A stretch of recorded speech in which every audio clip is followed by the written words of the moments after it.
Nuestro tercer invitado de la mañana es veterinario, es Carlos María Acuña, a quien invito a pasar.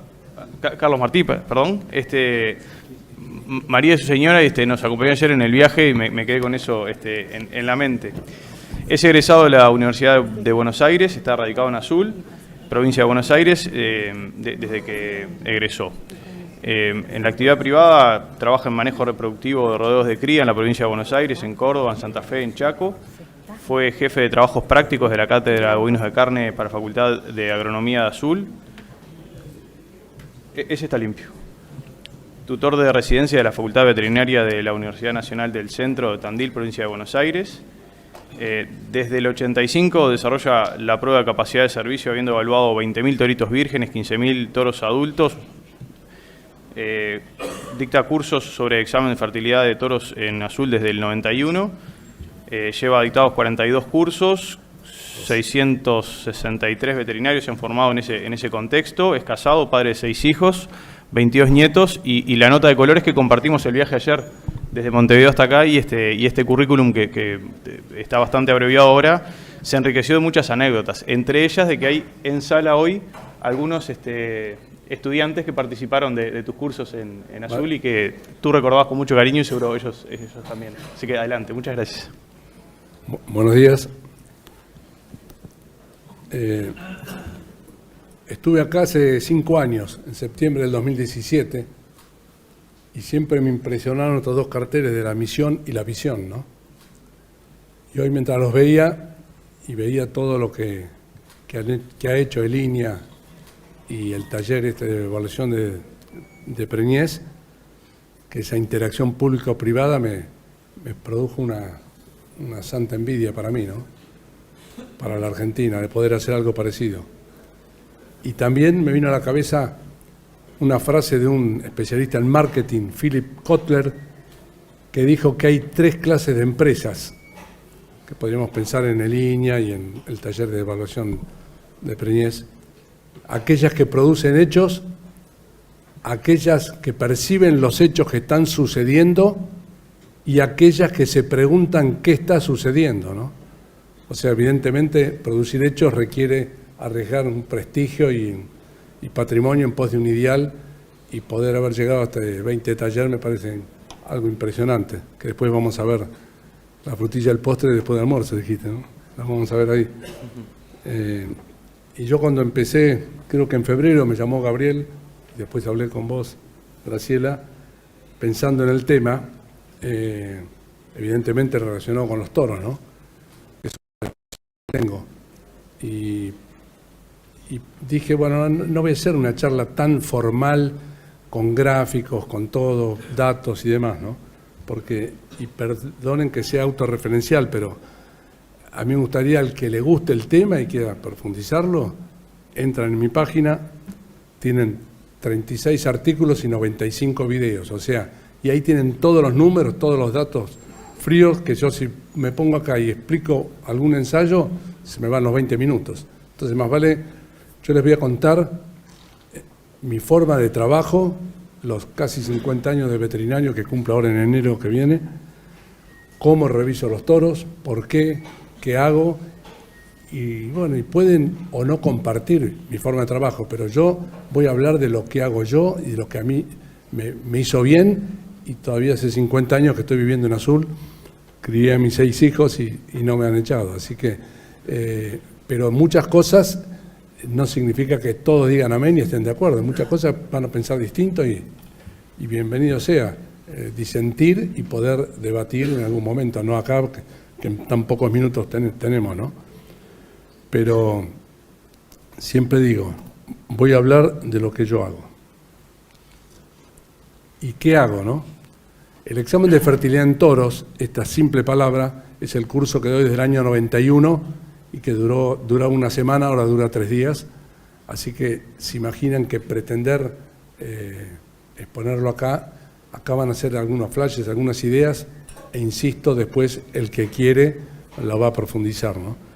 Pero para mí, y lo hago siempre, son estas 3 grandes vallas que el toro debe saltar para ser apto, ¿no? el examen físico, clínico, el sanitario y la prueba de capacidad de servicio.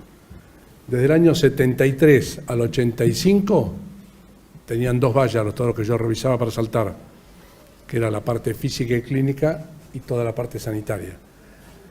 Y a partir del 85 incorporamos la prueba de capacidad de servicio, ¿no? Después pude viajar, gracias a Dios, a Australia en el 87, estar 45 días y profundizar con el que desarrolló esta técnica en el mundo, que es Mike Blocky, y que a su vez obtuvo, yo que no tengo ningún título posgrado, él tiene 2, ¿no? El máster y el PhD, que lo sacó en Melbourne en el año 75 sobre comportamiento social y sexual de los toros. O sea que está todo, y los alumnos que han ido, alumnos o colegas que han ido al curso de Azul, tienen la posibilidad de tener ese trabajo en español, ¿no? Que para los que tenemos la limitante del idioma es una cosa muy importante. Y bien traducido por un colega que viajó conmigo a Australia y que es mi apéndice, digamos, porque después es la forma de comunicarme, ¿no? Entonces, el examen de fertilidad, siempre me acuerdo un profesor que me decía, la primera sin tocar, ¿no? O sea que muchas veces uno va a un campo y a mí lo que me gusta hacer es ver los toros antes de que entren al tubo y al cepo y a la manga, verlos atrás, caminar, cómo se mueven, cómo se desplazan. Y ya hay muchas patologías que las podemos ver ahí y que sin duda son motivo de rechazo, porque si un toro tiene las pezuñas, ¿no es cierto?, sobrecrecidas y demás, o este que ya está rengo con el cuarto seco, ¿qué necesidad tenemos de, a lo mejor, bueno, pasarlo por la manga para identificarlo, saber cuál es? Pero ya hay motivos de rechazo que sin tocar al toro yo me puedo dar con un altísimo grado de seguridad que ese toro no va a servir. Entonces, después los pasamos para cortarle la cola, la oreja, lo que quieran, ¿no? Entonces es muy importante siempre al toro empezar a mirarlo de abajo hacia arriba, ¿no? Sobre qué está sentado ese toro, verle las pezuñas, verle los aplomos, ver los garrones. Calculen que un toro en el servicio de 700 kilos, muchas veces, la gran mayoría, y cuanto más libido tienen, despegan 15 hasta 20 centímetros las pezuñas del suelo y caen después de pegar el golpe al riñón, ¿no? Entonces, imagínense que uno se para en esa mesa y se tira y cae en puntas de pie, salvo que sea un atleta, no creo que más de un salto pueda pegar. En cambio, si cae flexionado, capaz que se puede aguantarse algunos saltos, ¿no? Entonces, el toro tiene que estar muy bien, ese ángulo de garrón tiene que ser muy bueno para que ande bien. Y fue una de las cosas que, como contaba Santiago con el New Type, se perdió en un momento porque para despegar al toro del piso, el ángulo cada vez era menor. Entonces, los toros parados de garrones y demás, que no es motivo de ponerme a hablar ahora, ¿no? Pero lo que es muy importante, y acá estamos viendo, la forma de identificar a un toro, para mí es clave, que un toro desde que entra en un establecimiento hasta que se rechaza o se muere, no podemos perderle el rastro. Entonces, ¿qué mejor que identificarlos con el primer número a fuego que le ponemos, que sea la terminación del año de nacimiento? Entonces, hoy en día, el toro 801, sabemos que nació en el 2018 y está cumpliendo 4 años. Y así podemos manejar los toros con edad pareja y bastante similar para los servicios, y no perdemos ese DNI del toro desde que entra hasta que se muere, porque si uno va y compra en distintas cabañas y ve la longevidad de los toros en una o en otra, siempre está tratando de conseguir toros que duren lo más posible, ¿no? Como ayer comentábamos en uno de los viajes, ¿no?, que en la Argentina más o menos el promedio es 3 años y medio. Pero yo después de haber estado en Australia vi que Blocky los hacía estirar mucho más, ¿no? Toros Bos Taurus de 8, 9, 10 años perfectamente. Y bueno, y a mi vuelta fui un poquito, no más permisivo, pero si el toro estaba bueno, buen estado, los testículos bien, buena capacidad de servicio, todo bien, no iba yo a eliminarlo por decreto porque tiene 6, 7 años. Y en Australia boqueaba muchos toros yo que tenían cuarto diente y tenían... yo los miraba y decía, en Argentina no sé qué pasa, pero estaba muy buen mantenido y Blocky los dejaba, y esos toros no los exigía tal vez al 2%, sino al 3, 3,5%, y siempre separados de los verdaderos atletas sexuales, que son los de 3, 4, 5 y 6 años, y de los vírgenes de 2 años, que siempre a ellos le damos la prioridad para que estén solos y sirvan solos, y no compitan con los demás, porque ahí el orden social dominante va a hacer estragos. Y si uno invierte en genética y está comprando toritos nuevos para incorporar al rodeo y producir terneros, qué mejor que se expresen esos toros nuevos produciendo muchos terneros, ¿no? Y sobre eso también hay un artículo, me acordé ahora, de los mitos, derribando mitos en la ganadería vacuna, ¿no? Que ahí está en mi página. Hay uno que es muy común, que te hablan siempre que a la vaquillona hay que darle toros con experiencia, ¿no? Y bueno, y lo dicen así, lo repiten, y mi abuelo, y mi bisabuelo, y mi padre, y ya quedó establecido. Y bueno, si a alguno le interesa, léalo, a ver cómo derribé, o por lo menos yo traté de derribarlo, a ese mito.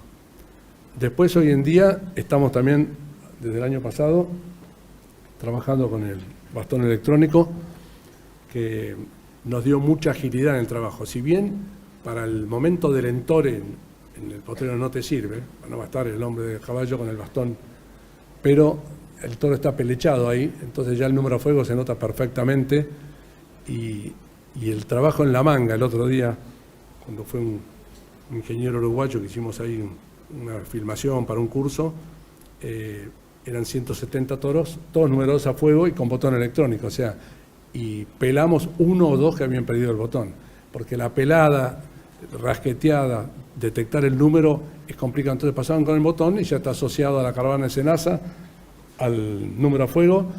Entonces después no me preocupaba que ahí esté peludo el toro, porque después yo sé que en noviembre, octubre, noviembre va a estar pelechado y se va a ver bien, ¿no? Entonces es muy importante, para mí me agilizó muchísimo el trabajo, y se pierden ya de 170, creo que se había perdido 1 o 2 en un año. Pero el número a fuego, el que pongo, de 10 a 12 centímetros, que sea un número importante, que se vea bien. Y previo pelándolo, ¿no? Esta peladora a 12 voltios que se conecta en la batería del auto, de la camioneta, es espectacular. Una de las tantas cosas que uno recorre, y está media borrosa la foto porque es sacada de una publicación, que yo insisto en cómo se debe medir una circunferencia escrotal, ¿no? Que uno se para atrás del toro, le avisa que está, porque muchas veces uno pone a conversar, bueno, tiene un testículo y se comió una patada. Entonces uno le avisa, lo palpa, le toca las masas musculares, sabe el toro que uno está atrás. Y bueno, y para medir los testículos simplemente hay que rotar la muñeca. Nosotros tenemos un dedo importante, los veterinarios, y esta es una foto que saqué de una publicación de un colega que la publicó. Entonces no es que yo le dije, che, medí mal, así yo te saco, no. Él la publicó porque consideraba que es la forma. Y el otro día también lo vi en Palermo, ahí, mientras daban una clase de jura de admisión, tenía la cámara, una pantalla gigante, y también, o sea, no te cambia la vida, porque a lo mejor en vez de 36 mide 36,4, 5, no importa, pero es el hecho de que no es correcto. El testículo se rota la muñeca y uno tiene la yema de los dedos, y acá no se ve absolutamente nada, como en esta, ¿ven? Acá está, no se pudo sacar bien la foto, pero los dedos tienen que estar así. Esa es la forma correcta de medir la circunferencia escrotal. El tono testicular, se palpan los testículos sueltos, no con una mano ejerciendo presión, porque si no van a ser todos muy firmes. Después se palpan las colas de epidídimo, y el cuerpo de epidídimo, como siempre decía un profesor mío, es explorable pero no palpable, porque normalmente corre por medial del testículo, entonces uno lo hace deslizar, pero no tiene, son muy poquísimos. En todos los casos de toros revisados, epidimitis de cuerpo, recuerdo a lo mejor una, por decir algo, ¿no? Pero cuando la mayoría de las veces son las colas donde están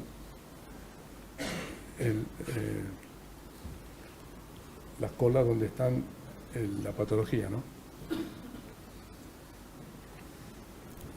Esta foto la puse porque fue lo último que le hicimos al toro ese antes de que deje de ser toro, porque era un toro que en un campo en Bahía Blanca usaban para hacer F1 Braford, ¿no? Tenían como 6.000 madres Hereford y tenían un rodeo de vaca Hereford con toro Brahman, y a la F1 le daban Angus Colorado y tenían una triple cruza para venta, todo muy bueno.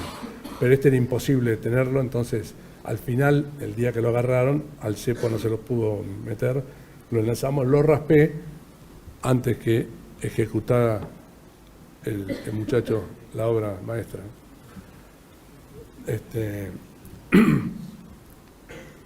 Con respecto al tema de capacidad de servicio, acá hay 4 fotos, está el encepado de la vaca, porque la prueba en sí, lo que tenemos que tratar de hacer es mimetizar en el corral lo que pasa en el potrero a campo cuando un toro detecta el grupo sexualmente activo, que son las hembras que están en celo y aquellas que están por entrar, están en proestro, que son las activas, las que montan, las que están en celo y las que se deja montar.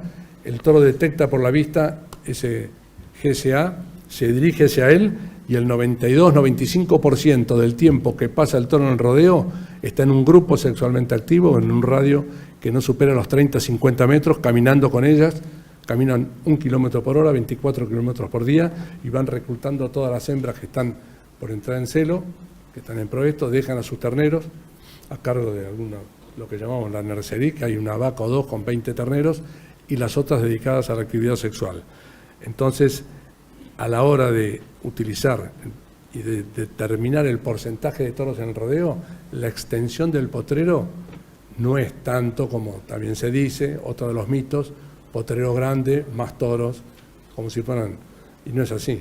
Nosotros hemos hecho un ensayo en General Alvear, provincia de Mendoza, más cerca de San Rafael, en un potrero de 7.000 hectáreas, usamos 300 vacas, porque ahí la receptividad son 30 hectáreas por vaca, porque no tienen forma de darle agua. Entonces, 300 vacas Angus con 9 toros, al 3%, de alta capacidad de servicio, que viajaron, otro de los mitos, que el toro debe llegar con tiempo al campo para aclimatarse y demás. Llegaron 1.100 kilómetros en camión, se bajaron del camión y a los 3 días los echaron con las 300 vacas en las 7.000 hectáreas. Y la preñez fue del 90%, que para esa zona, el dueño, que era un ingeniero zootecnista, que estuvo en una charla cuando yo di, y pregunté qué porcentaje de toros usaban ahí los productores, y hablaban del 6%, fue el que arrancó, 6, 8, 10, 12, 14, y parecía un remate, ¿no? Como, claro, entonces, porque ya estaban, ese era el mandato, potrero grande acá en estos campos, y ya yo he visto trabajos publicados por profesores de obstetricia de universidades recomendando 8 a 10% en potrero sucio. Así que tampoco toda la culpa, no sé, o el error es del productor, sino de también los que estamos en el campo, ¿no? Que a veces transmitimos los mensajes equivocados, ¿no? Es importante lubricar a la vaca, porque la vaca no está en celo, entonces los primeros servicios, para que el toro no sufra nada, se lubrica con un lubricante antiséptico y después se encepa en un cepo para que quede inmovilizada. Y nosotros, ¿por qué uno hace todo esto? Porque esta verdad de perogrullo existe y es así, que si una vaca falla se pierde un ternero, y si falla el toro podemos poner 40, 50 o dependiendo del porcentaje que lo usamos, ¿no? Entonces es fundamental en tener los toros revisados. En una recopilación que terminé el año pasado, la empecé en el año 96, ¿no? Con Carlos Campero, un gran amigo, que yo junté todas mis revisaciones, que eran 22.994, hasta fin del 96. Le dije, Carlos, ¿esto puede ser bueno para publicar? Claro, un N de esa naturaleza estaba como loco. Sí, vos tráemelo, que bueno. Entonces, bueno, yo todas las cosas no puedo hacer. Yo estoy en la procesión, pero en la misa no llego. Entonces, vos escribilo, yo te aporto los datos, y salió la primera publicación en la revista Terios. En ese momento no existía Taurus, en el 96. Después dije, bueno, a los 10 años la voy a volver a hacer. En el 2006 le hicimos con 44.500 toros, y ahí Carlos le escribió en inglés, dijo, Chuni, esto tiene que salir publicado en el extranjero. Así que, como él ha publicado muchos trabajos y es un referente internacional, la publicó, mandamos todo, y fue rechazada porque carecían de la evaluación seminal. Y ese es otro tema que para mí es muy importante, y siempre lo digo, porque ustedes vieron que en el examen de fertilidad son 3 pasos que yo tengo. El cuarto no, nunca lo di. Entonces, y la vez que lo di, vino un especialista a hacerlo, Martín Narváez, que fue el ensayo que hicimos y presentamos en el Congreso Mundial de Buiatría en diciembre del 2000 en Punta del Este, que era si es necesario la evaluación seminal en los toros para rodeo de cría en servicio natural en las condiciones de la Argentina de servicio extensivo. Ahora estoy en un grupo de ganaderos de Nicaragua, Costa Rica. Claro, un toro con 40 vacas y toda tu existencia, yo tendría el electro en el auto y lo estaría haciendo, sin duda. Pero en las condiciones nuestras de Argentina, no, para mí no tiene ningún sentido.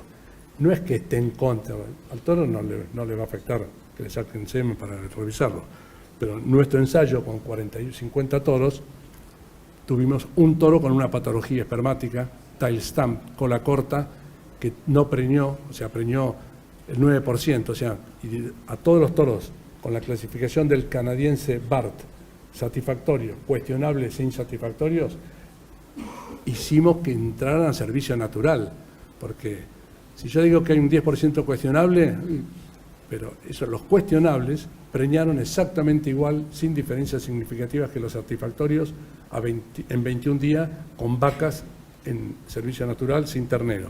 Eran vacas que habían quedado vacías, pero... O sea que ahí está todo ese trabajo, y me dio el 2%. Y Blocky siempre me dijo, la cantidad de toros que se te pueden escapar en una revisación rutinaria, si no haces análisis de semen y después te pueden deprimir la fertilidad, no es más del 2%. Y Coulter, cuando estuvo en la Argentina, Glenn Coulter, en un curso en que fui a Trenquelauquen en el año 92, y a Bart lo he visto muchas veces ahí en el Irak, ante esa misma pregunta te hablan de un 15 a 20%. Entonces, si yo no hago semen y hay un 15 a 20% de toros que yo los doy apto y que pueden deprimir la fertilidad, digo yo, usando el 1,5, 2%, sería una locura, no podría tener nunca una buena preñez. Y yo le decía a los canadienses que Blocky me hablaba del 2%. Entonces, claro, era imposible que del 20 bajaran al 2. Bueno, puede ser un poco menos. Lo que pasa que en sus datos, esos toros cuestionables, para mí, no se lo pregunté, no los prueban con vaca en celo, con vaca en un servicio natural. Entonces, ahí está el tema. Ahí está el tema. Ahora acaba de presentar una tesina, mejor dicho, una alumna, Belén Andronisiuk de Azul, que es sobre datos de 1.091 toros de una cabaña muy importante del sureste de la provincia de Buenos Aires. Que todos esos 1.091 toros, calculen que yo hablo de un nene de 50, que fue el trabajo de Punta del Este, y ella de 1.061.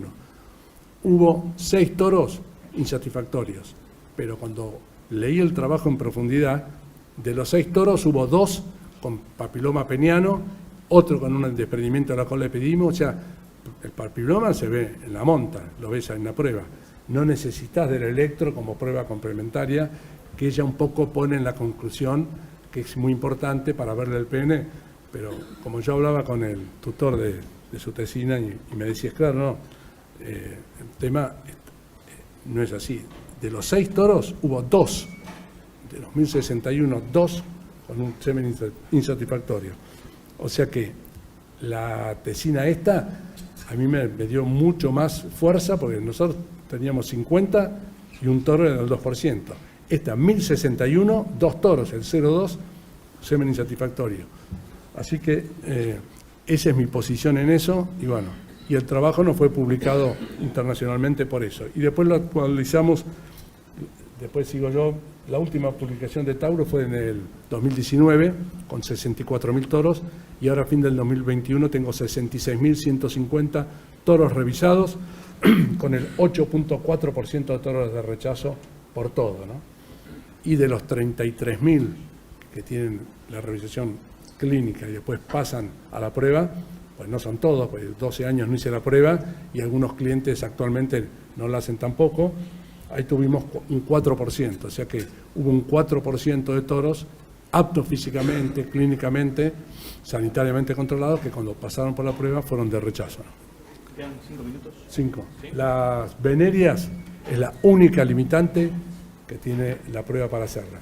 Si yo bien le sigo llamando prueba de capacidad de servicio, ya desde el 2007, que cambié bastante, y en el 2017, acá en este mismo salón, fue la primera vez que lo comenté públicamente, que ya la prueba a lo mejor podría ser una habilidad de monta, ¿no? Porque un toro adulto para mí, que entra al corral antes de los 3 minutos sirve y el pene está bien, listo. Yo no estoy, antes estaba 40 minutos, entonces, desde que uno tomó más conciencia, yo hace 15, 20 años, cuando fui a Australia todavía no estaba tan del bienestar animal y de demás, que una vaca a lo mejor embretada no está muy a gusto cuando le sirve un toro, pero tampoco en el campo, un toro de muy alta sirve a la vaca 3, 4 veces en el celo, o sea que yo hablaba con una psicóloga que decía, no, mis toros no, pero le digo, mirá que naturalmente los toros de muy alta te la sirven 3 o 4 veces en el celo, claro, pero no la ve, ella está en el potrero y no se da cuenta. Verla en el brete no quería saber nada. Entonces, de todas maneras, uno toma mucho cuidado, sobre todo el otro día cuando fueron a hacer el curso, no hicimos la prueba, mostramos el brete, pero no mostramos en el momento que el toro se está sirviendo la vaca en la prueba. Pero ya les digo, ha cambiado mucho porque pasan, uno le ve el pene y se va, o sea que no están, antes estábamos 40 minutos sin saberlo, falta de conciencia y tampoco sabíamos demasiado del tema, ¿no? Estas son las 3 cosas fundamentales. La libido sexual o la agresividad sexual es el querer del toro. El toro quiere. Y la habilidad de servicio, la capacidad de servicio que engloba la libido y la habilidad, es el poder. El toro concreta un servicio. Entonces, es el querer y el poder. Y las patologías de pene son todas las que vemos ahí. Ya no hablo más de patologías de aparato locomotor porque en la prueba tan corta se te puede pasar alguna renguera oscura, pero en salvaguarda de la vaca prefiero perderme eso y no me preocupa. Antes a lo mejor en 40 minutos montando, al final podían detectarse algo, ¿no? Pero esto es lo más importante. Perdón, detectar un pene así, y que en la raza mocha, Angus y Paul Hereford, hay bastante, ¿no? Está bastante asociado al gen mocho, ya por un trabajo que había publicado Blocky hace más de 25 años, pero tampoco lo voy a poder explicar ahora. Por último, y esto es un regalo de un profesor de coaching que tuvo, que falleció este año, y que cuando presentó esta ACS no era capacidad de servicio, eran los comportamientos sociales. Pero yo cuando vi eso dije, no, esto es para mí. Entonces me tenés que hacer esto y le mandé todo y me hizo esto de regalo, ¿no? Que la capacidad de servicio es una prueba complementaria que tiene un 90% de exactitud entre lo que pasa en el corral y lo que va a pasar en el campo. Aumenta la preñez cabeza, lo que hablaban hoy de la calidad de la preñez, ¿no? No solamente tener el 95, sino tener el 80 si podés en el primer mes, ¿no? Porque tienen esa diferencia con los demás toros, los de muy alta y alta, ¿no? Menos cantidad de toros, alta heredabilidad, .67 es el trabajo de Blocky. En la Argentina, el trabajo que hicimos con 2 ingenieros o tecnistas, genetistas de Loma de Zamora, sobre 1.126 toros, de 26 padres diferentes, tuvimos el 53%, .53, que estaban como locos los genetistas, decían, es increíble que el 53% de la capacidad de servicio se debe a la capacidad de servicio del padre. Así que quedó muy impactado.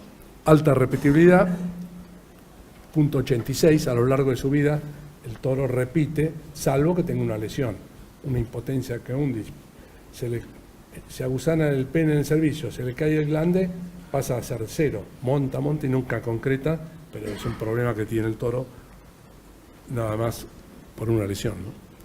Por último, no es ningún chivo para mí porque yo solamente participé con 2 capítulos, pero este libro, y lo dice en el prólogo un profesor de la Universidad de Madrid, ¿no? Que en español es lo más completo que hay en el mundo sobre toro, ¿no? Acá participaron 20 veterinarios, Campero, Bartolomé y su hija, la hija de Campero, fueron los editores, y realmente yo lo he leído y cada uno, yo hablo de la prueba, del manejo de los toros, cada uno habla del tema que trabaja y que hace muchos años. Uno habla de semen, todo el tema sanitario, toda la gente del Laboratorio Azul aportó toda su experiencia con la sanidad y demás, así que y ya está en la Argentina, ¿no? Acá, lo último, me despido con lo más importante del currículum. Acá tengo a la patrona que me acompañó, pero gracias a Dios tenemos 6 hijos y 22 nietos, y muy prolijos porque son 11 y 11, ¿no? Increíble. Sí, ¿viste? Es de alta realidad en el humano también. Y este es el toro más pesado que revisé, pesa 3.500 kilos, algunos, yo tuve la suerte de estar en el 2014, pero siempre que va un amigo me manda la foto del toro, ¿no? Y tuvo orquitis bilateral el toro, eso seguro. Gracias.